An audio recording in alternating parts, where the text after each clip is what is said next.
This video will be about editing your pages on the mobile devices.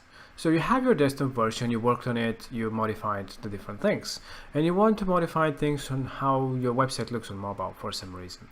By default, you can click on the phone view, and by default everything looks pretty well.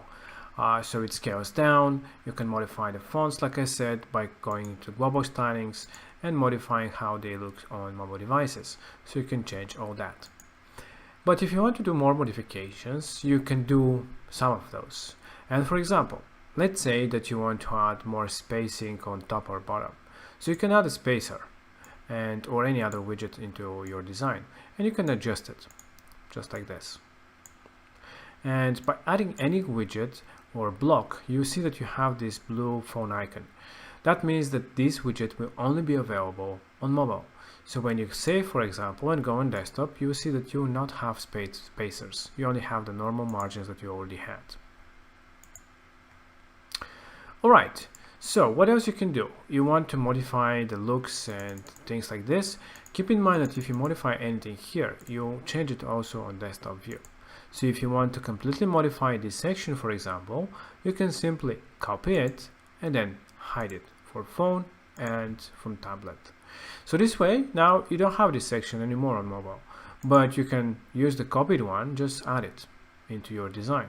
And as you can see, it has the mobile only tag, meaning that this whole section will not be visible on desktop anymore. It will show the normal hidden one. So now here you can modify. Let's say that you make it in the middle. You want to add it in the middle again. Maybe add, I don't know, social media for some reason. I don't know, just to make it more interesting and different. Something like this. And you can completely modify it freely. And then you can click on Save Changes.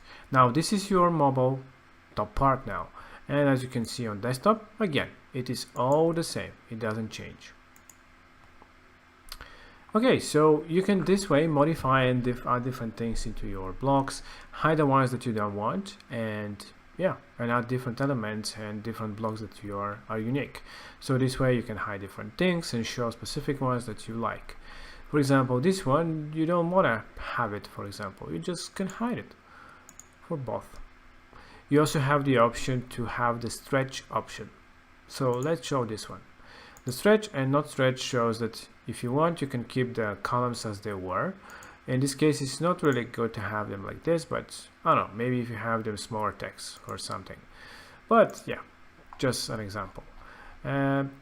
Here you can modify different things again, spacings, etc., add different things. And as you can see, it's really, by default, it scales very well. It's minor things that you can adjust here and there, hide a few sections, add different things to the mobile to make it more usable for your users. And this is it. You can do it also for mobile tablets as well. So for tablets, you can adjust different things, but by default, I think it looks pretty well the way it is. But again, if you want to add different things, you can do and hide things on mobile or on tablet only, so you can play around and create a completely different design for mobile devices. So this is how simple it is to build your designs on phone and tablet as well.